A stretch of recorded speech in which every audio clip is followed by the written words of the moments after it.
Radhe Radhe, what is so fascinating and important for us about Radharani, our goddess? We all start our journey with thinking and learning about Krishna, but after a while, our look gets deviated towards Radharani and we realize she's actually more fascinating because she is experiencing Krishna as a lover and therefore she has a more complete and more amazing experience. Whereas Krishna is God, he's receiving everything, he's enjoying himself, but he doesn't have that he doesn't experience that surrender and that um there's a story which says one day Radharani, she heard the flute of Krishna and she didn't know it was him. And the first thing, and she fell in love with that flute player because it's an amazing way of how he's playing the flute. You can listen to on YouTube Call of Krishna Bansuri flute play. And you can imagine how he's playing the flute. So she's fascinated by that. Then she also sees Krishna and falls in love with him, and she thinks, oh, I'm falling in love with another man. She doesn't realize it's the same person. I think the third point was his scent. He also fell in love with his scent. So she was really disturbed about that she fell in love with three different men, but she didn't know it's actually the same person. And for me, that was kind of it's a strange thought, but actually, Radharani, she's, at least in that role, she's not educated, she doesn't know anything. She just hears him and falls in love with him and has then that innocence, that simplicity, that just simple connection of being lost in Krishna. And that,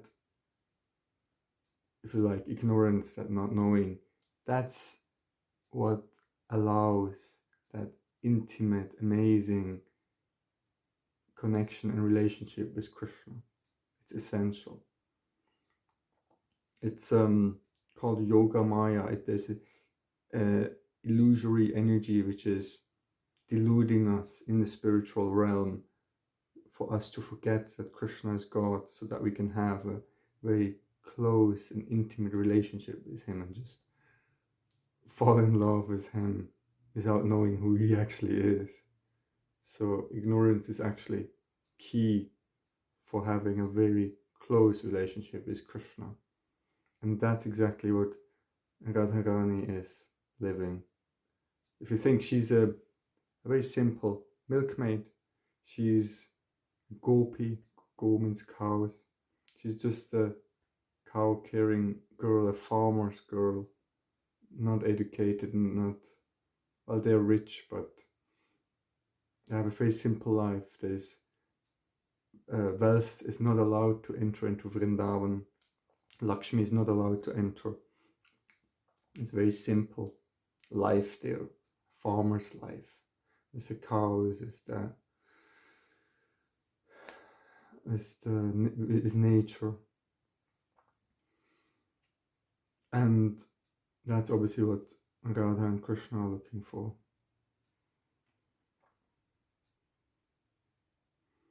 So one of our favorite places of Radharani is her own lake called Radha Kund. And the story goes that the evil king Kamsa was sending demons to Vrindavan to kill Krishna, because there was a prediction that Krishna will kill Kamsa. And there was a dangerous demon called Anista Asura, who was a bull. He had the form of a bull and attacked Krishna. Krishna killed him. And Radharani said, you have committed the sin of killing a bull who's considered a father because he's producing or helping to produce rice on the field. So you have to purify yourself now by taking a dip in all the holy rivers. And Krishna made a pond with his friends and called all those rivers so that he doesn't have to travel around. He just wants to stay there. I had a good time and joy in that little lake. And Radharani wanted her own lake because she didn't want to enter his lake after his sin was in there. And they also built a lake, and Krishna sent the water, so that's one of her main places. And that lake, for us, consider that liquid love of Radha for Krishna. When we take a dip in there, we get lost in Krishna.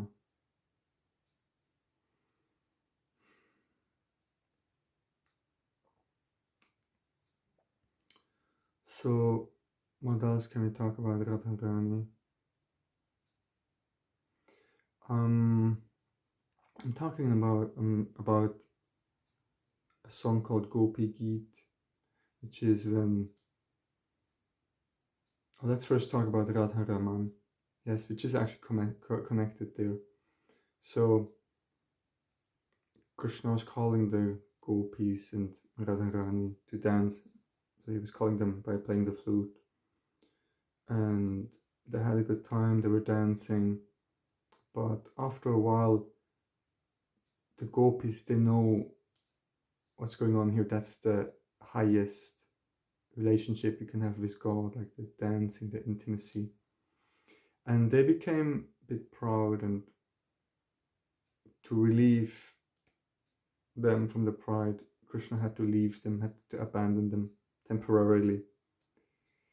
And there's no way around that. That has to happen. And he was hiding. Also at the end, also from Radharani. And she was calling out, Raman, Raman. Raman means lover, where are you? And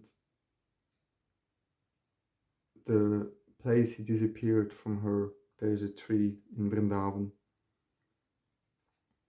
And it's in the Radha Raman temple, Mandir, close to Nidivan, the center of Vrindavan. And in the old town of Vrindavan. And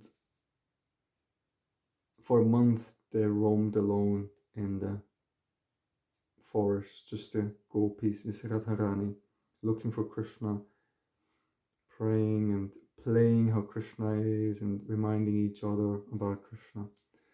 And after a month, at the next full moon, he appeared again at the same spot, at that Radharaman tree.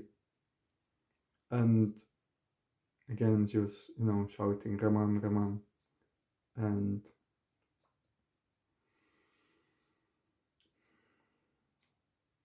therefore we call that statue of Krishna Radha Raman. The story about this Radha Raman form of Krishna goes like that 400 years ago, Krishna appeared in the form of Sri Chaitanya Mahaprabhu, which is a golden incarnation, which is Radharani outside as a servant, but inside witnessing is Krishna, because he wanted to witness her love, her dedication towards Krishna. And that's Chaitanya Mahaprabhu, and he had 6 disciples, and one of them is Shri Gopal Bhatt Goswami, and he was fully dedicated to them, obviously. And he is also considered the chief, and after Shri Chaitanya Mahaprabhu left the body and went back to the spiritual realm, he was sending his chair and his stick to Gopal Bhatt Goswami, which was then a sign that he's the next authority for us. And Gopal Bhatt Goswami, he had, I think it's 12 Shaligram Shilas, which are stones. I want to show you mine. So these are the Shaligram Shilas. Shila means stone, and that's considered in Hinduism the highest form of God which we can worship, because it's self-manifested. We find those stones like that in nature, actually in only one place, which is the Gandaki River in the Himalaya in Nepal. Very difficult to get there. So those stones are like this in the river, and you see it's completely round. And according to scripture, it needs certain signs. So we see here a flower garland, which has to be on the right-hand side. And we have a hole, which we believe is carved by a worm, which is a previous demon who was asking. He made big austerities and then said to Krishna, I want to eat you. And Krishna said, very well, you become this worm and then you can eat me, because that's Krishna himself in the form of a stone. And then we have here a cow hoof, which looks golden, a golden cow hoof. And then here's a Lakshmi line. That's the Shaligram Shila. It's completely round, rather small. Smaller the better. And it's called a Krishna Shila. So those signs are a Krishna Shila.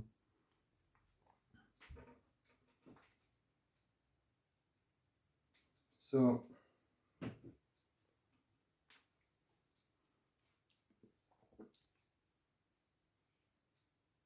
that's our so he had those, I think it was 12 Shaligram Shilas. Basically, one day he just took water from that Gandaki river, and I think it was 12 Shilas, stones were just inside.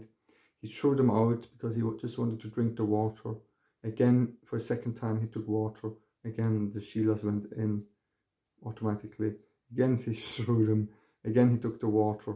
Again, there were 12 Shilas inside. And then he understood that he needs to take them home. And they're now in the Radharaman temple. And one night, it was the night where Narasimhadev, the lion incarnation, is celebrated. It's a full moon.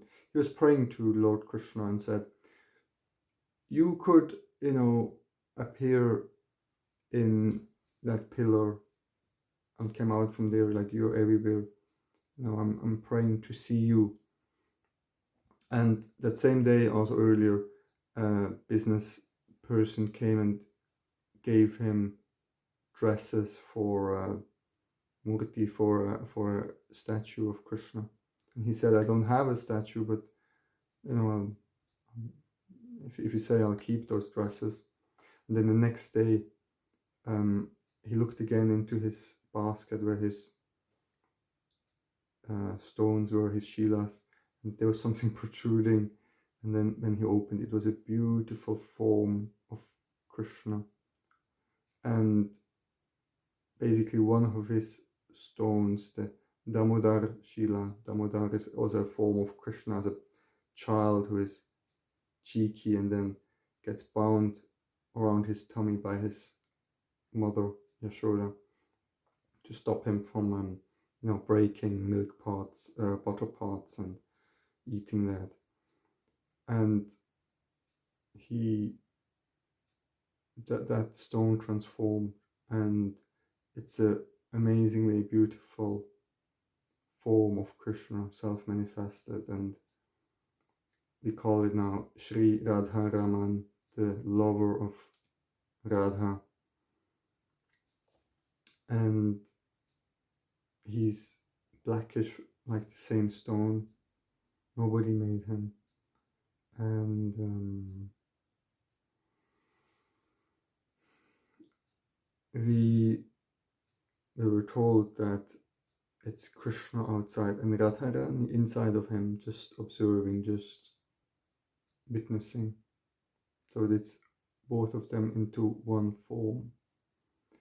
And in about 2016, I was with a group in Varsana, which is where Krishna was, no, where Radharani was born and was living. And in a field, I basically was drawn towards two stones, which I want to show you.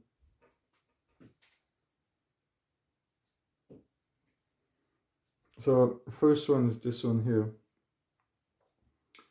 And now, well, for me, this is Radharani. If you look here, you have here Radharani. And she's basically wearing here like the hair,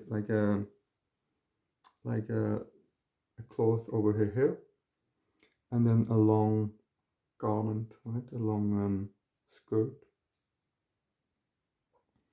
And then behind we have Krishna here. There's Radha and Krishna. Also blackish color like Krishna.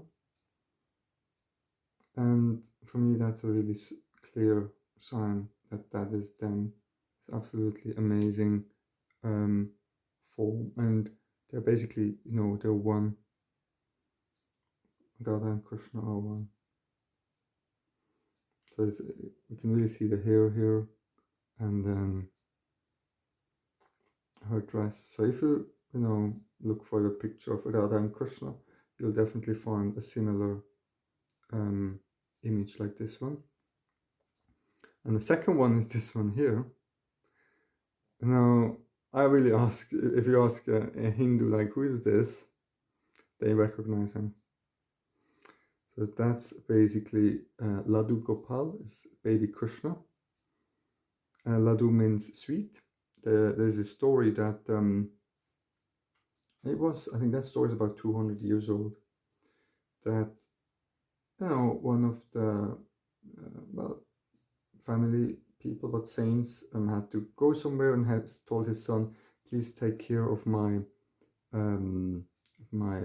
Krishna, baby Krishna. And what he did, and he was told to feed sweets, ladus, which is like a round sweets, to Krishna. And then that's what he did.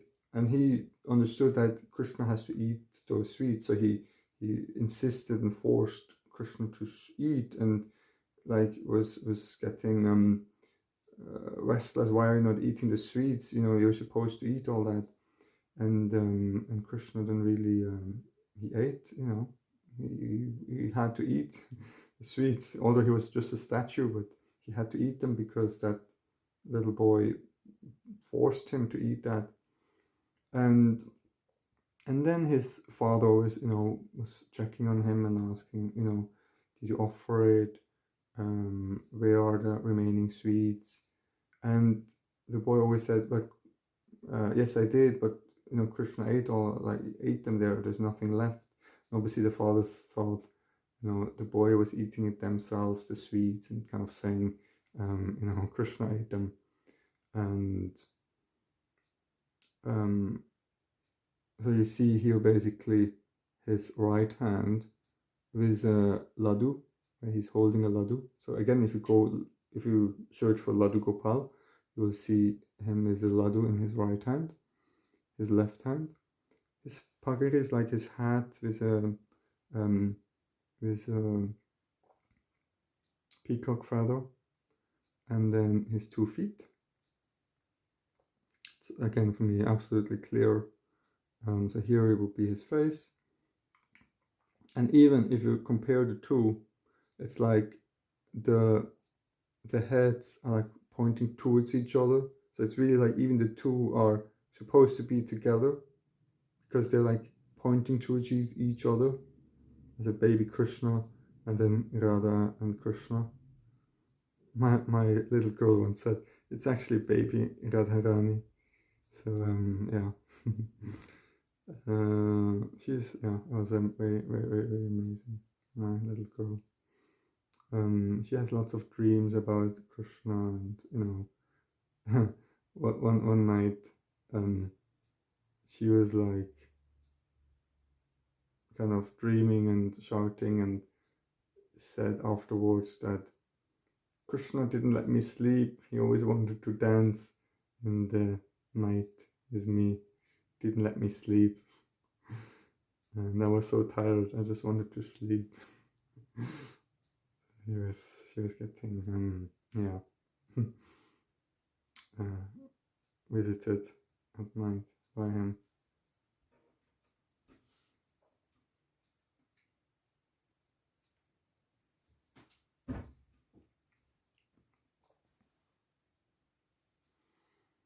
So,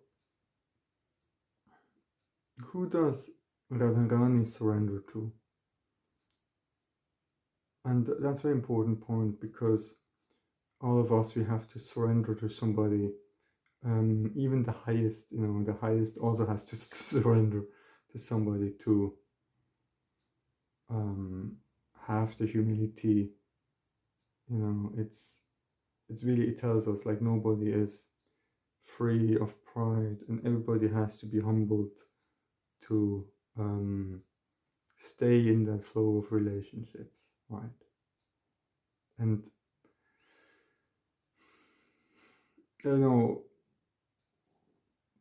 among them, the way they humble each other is through the cursing. Cursing means they put the bad spell on the other, saying you have to be born here, or you have, things like that. So what happened was that, well, one day Radharani, she found Tulsi Devi.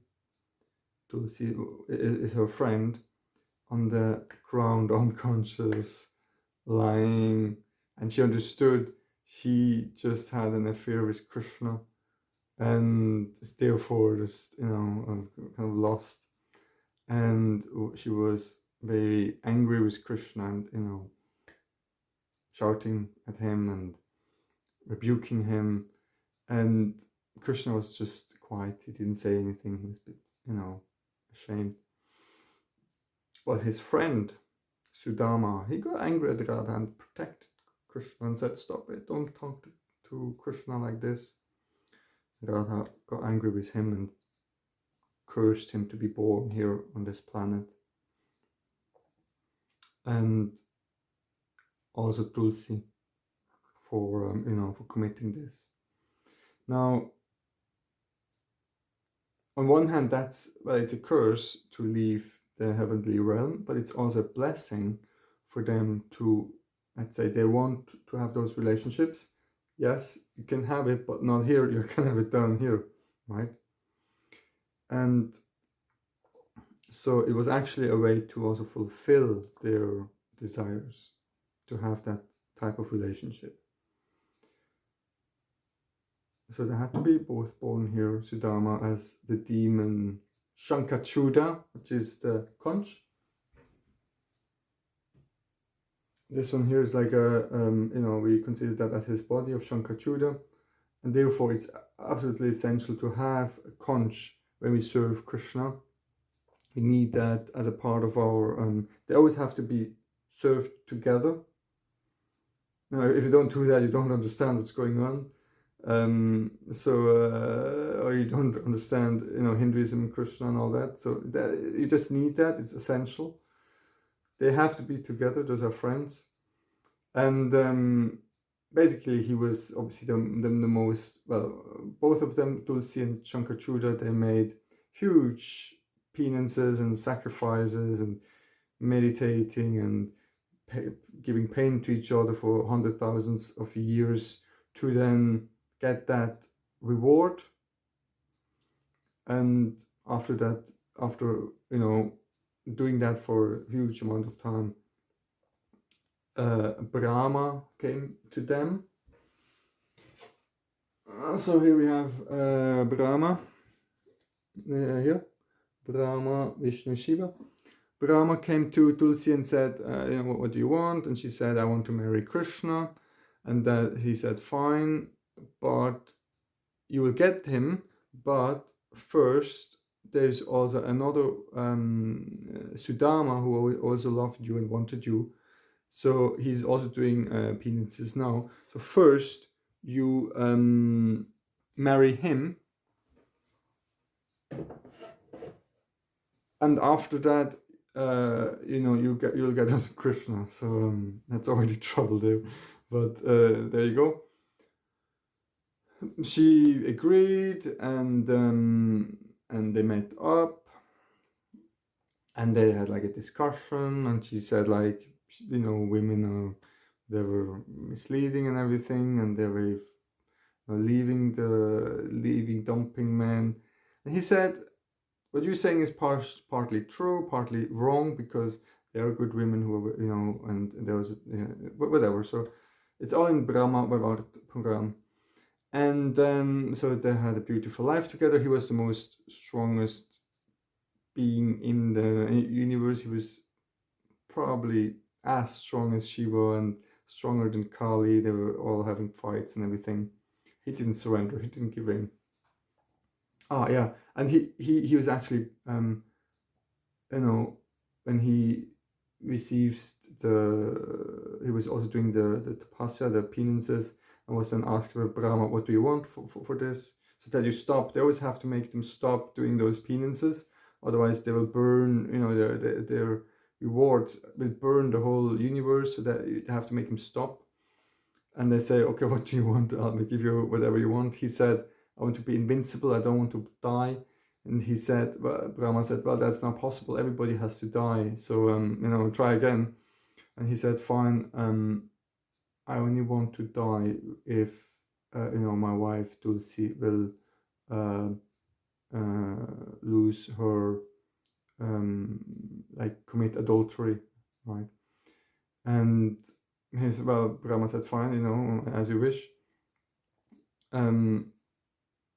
But Tulsi obviously had no idea of doing that, and I would never have done that. But Shankachuda then was, free to give trouble to the whole universe. He was obviously a bit of a, kind of. The moment you have unlimited powers and all that, you obviously get a bit, arrogant, if you like. And so he gave trouble to everybody, and they said, look, they all, and he went to Vishnu and said, you have to sort it out, it's up to you now. We just pray for you to save us.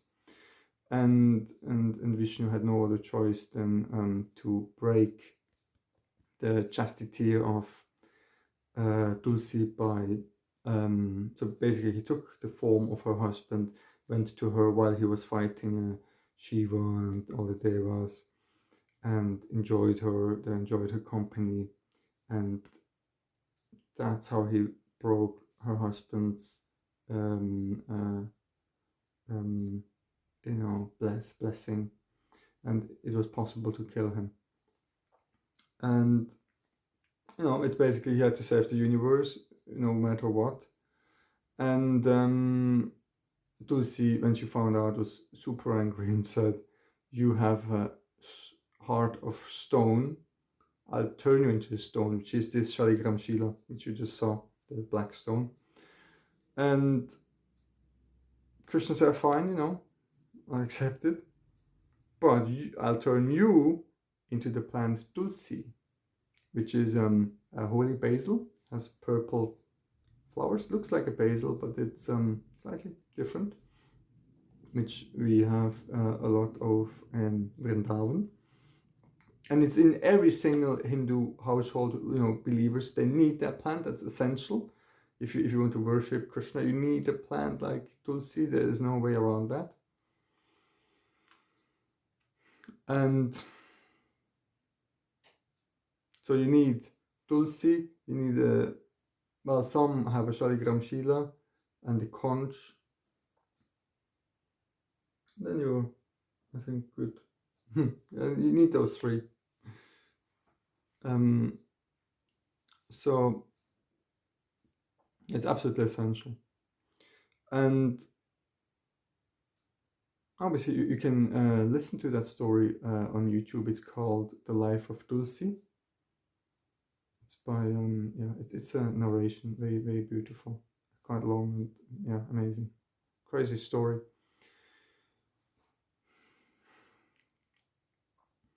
So,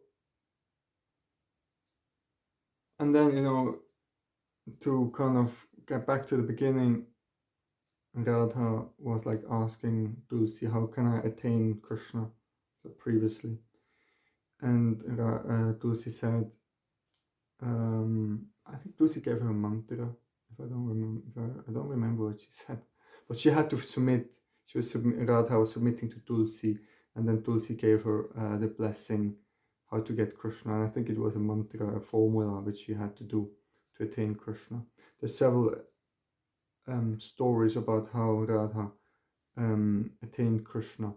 Another one is that they were observing Ekadashi. Ekadashi means the 11th day. Eka means one. Dasha means 10. So the 11th day after the, I think, full moon and after empty moon. We do a fasting for a day where we don't eat grains. And then have to break the fast the next day, the Dvadashi, which is the 12th day of the lunar cycle. And that's for us extremely, extremely important, the Ekadashi, to hold that fast. And that's one of the ways to attain Krishna.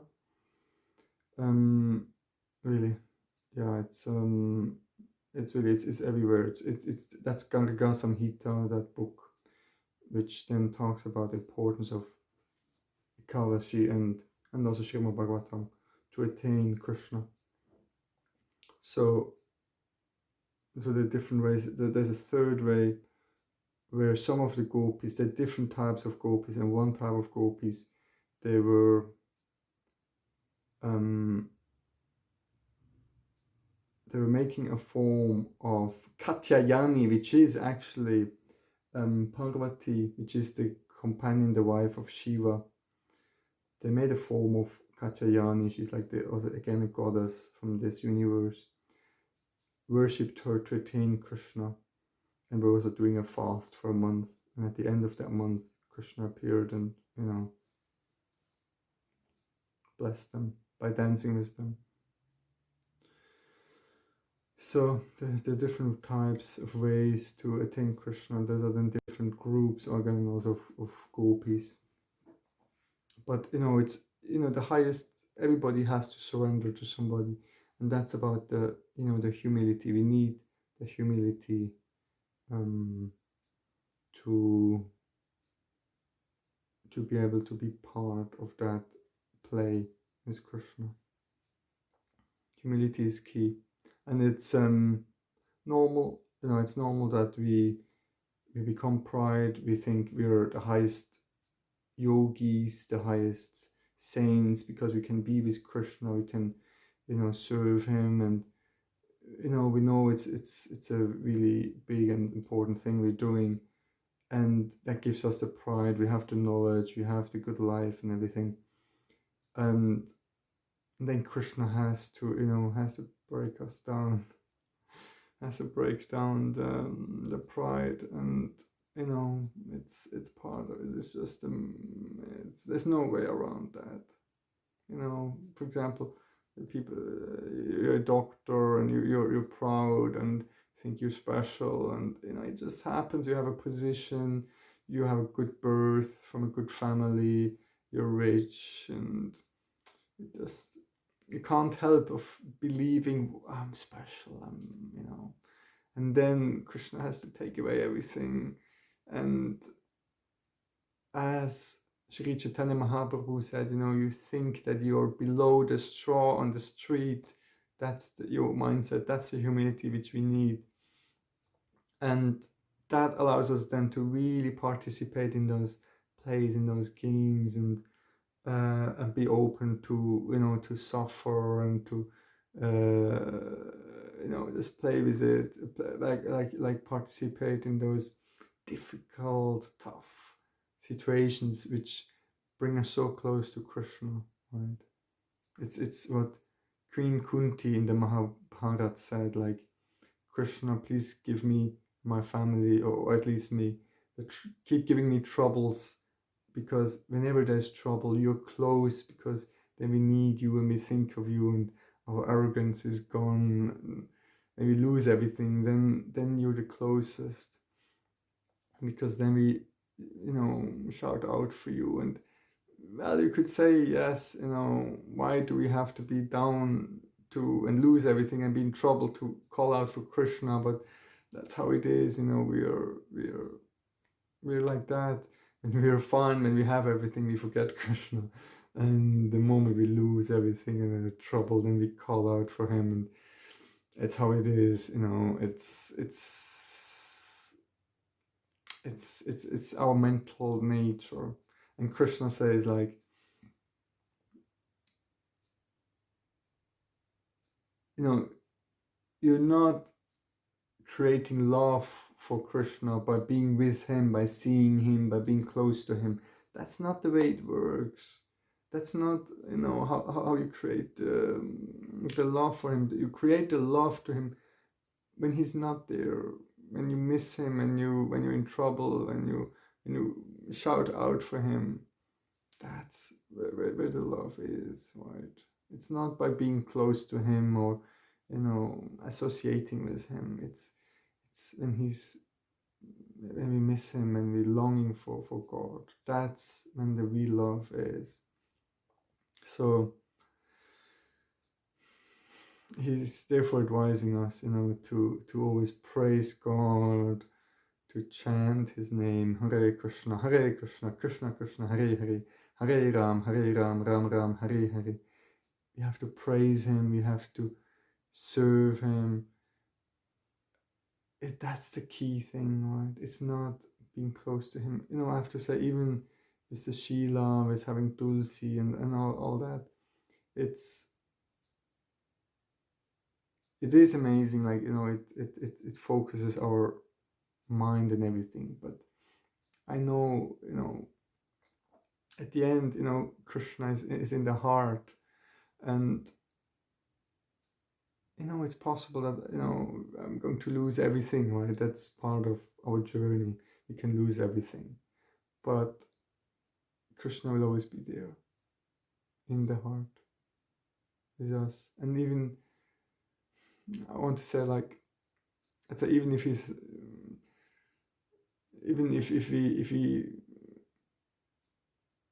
I would say the next level is even where we say, are we just looking for him, right?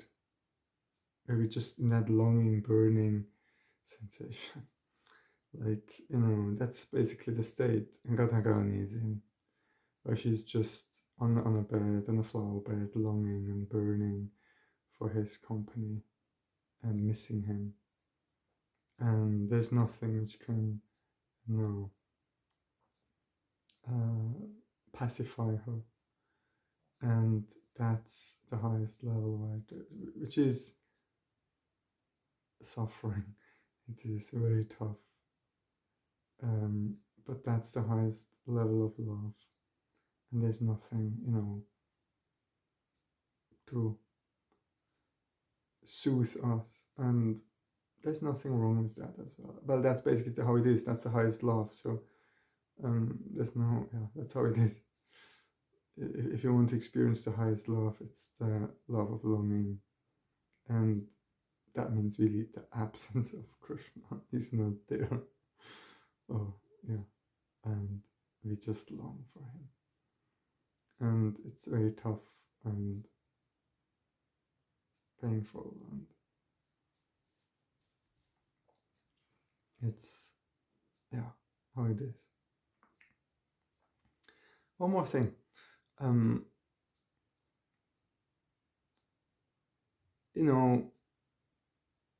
So we serve Krishna, right?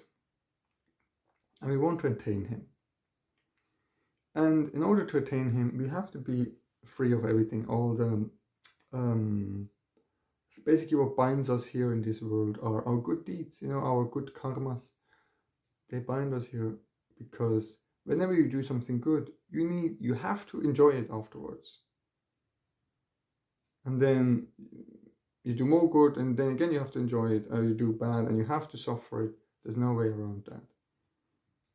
And Krishna says, well, I'm not going to take it away. Like whatever you have done bad, you have to suffer it. Whatever you have done good, you have to enjoy that. I'm not going to take it away. It's like a policy. There's also some stories where he's taking away, or where I think other devotees, like very high saints, give you the blessing, all is gone. But he's saying that, okay, he's saying, I'm not taking away anything. You have to suffer and enjoy what you have done. And how does that happen with the gopis? Because they have done good stuff and bad stuff. That he says,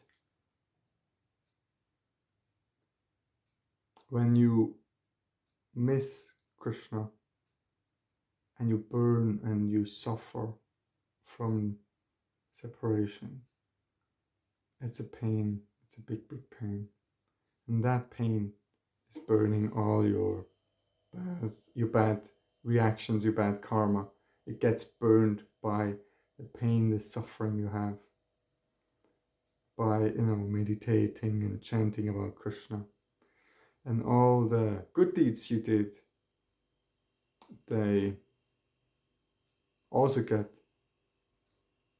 enjoyed by, when you're again thinking about about Krishna, you feel that soothing feeling, which is like moons, like whatever, millions of moons.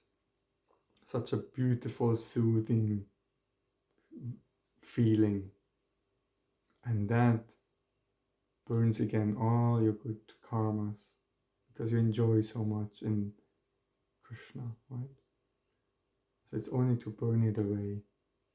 And obviously we should not be attached to that. To say, I want more of this, right? It's just to burn away your good karma and your bad karma. To be free, right, of all that. And then to be able to just go. So we don't have to be afraid of our past sins and our good deeds, because it will all be, we will suffer and enjoy it, which is all right. You just accept it. Just surrender. And in the Bhagavad Gita says that when you surrender to Krishna, you're his. You say, look, I'm yours, Krishna, I'm yours.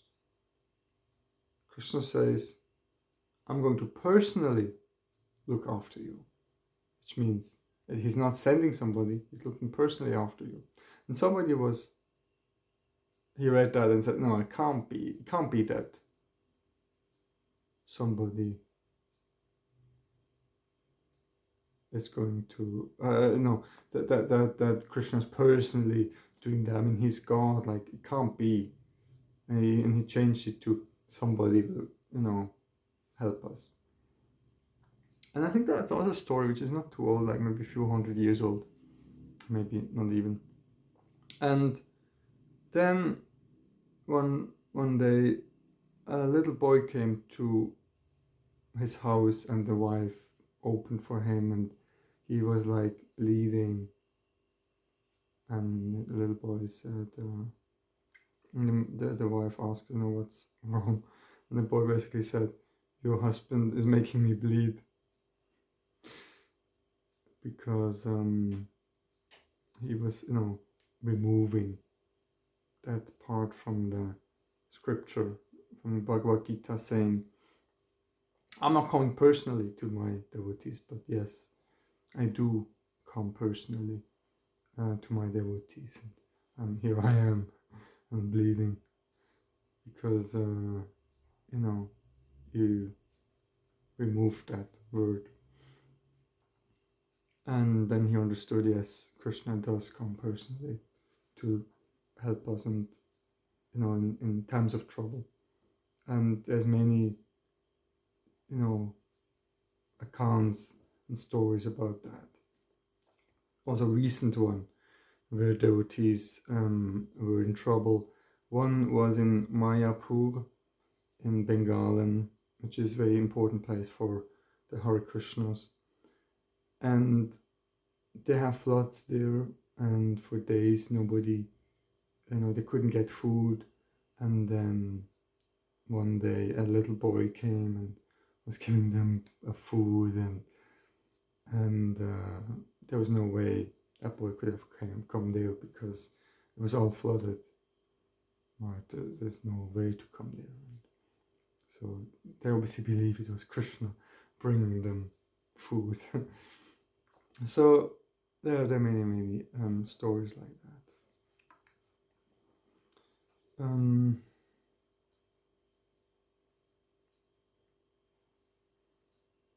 Yeah, that's about Krishna, about Radha.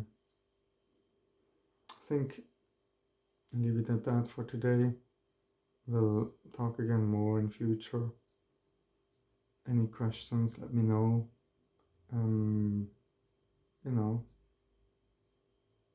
Even if you don't know, we can talk about scriptures. And I wish you all the best. Radhe Radhe. God bless you.